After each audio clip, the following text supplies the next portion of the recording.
501c3, and we're in the business of transformation, economic transformation. So the short and skinny of it is economic mobility. So we go into low-income, high-potential communities, and we teach 4 things, my business partner and I. We call this the anatomy of sustainability. So mental and physical wellness, because here's the deal. At the end of the day, if you're not socially, emotionally well, you're not going to be able to show up for the other parts of your life. You're not going to be able to show up to go to work. You're not going to be able to show up to exercise. You're not going to be able to show up for your family. And you're certainly not going to be able to show up as a bossed up woman. So that's pillar number 1. And physical wellness is in there as well. How many of you all in this room have predispositions in your family? High blood pressure, sugar, those kinds of things. So it's really important that as women, most especially, but men too, right? Because they like to hide from it. My husband he hid from colon cancer, and I lost my husband 19 years ago.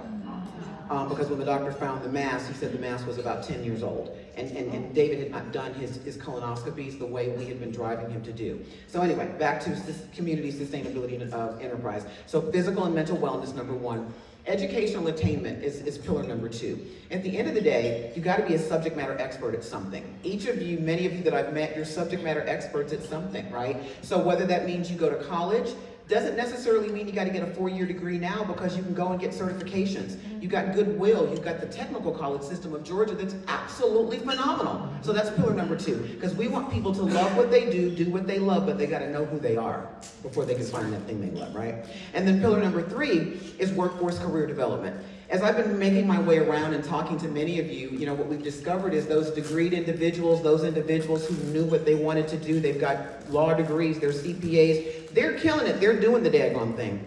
But it's the people that support those people. It's the people that are hourly. It's those individuals that are struggling, right? So we've got to be able to produce and cultivate and love up a workforce who recognizes who they are, whose they are, so when they step in, they don't step into a JOB, because I call a job just over broke. They step into a career, and that career is to undergird and support you, right?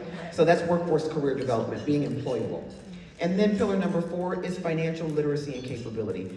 What I've heard a lot of people are living outside of their ability to provide for themselves, right?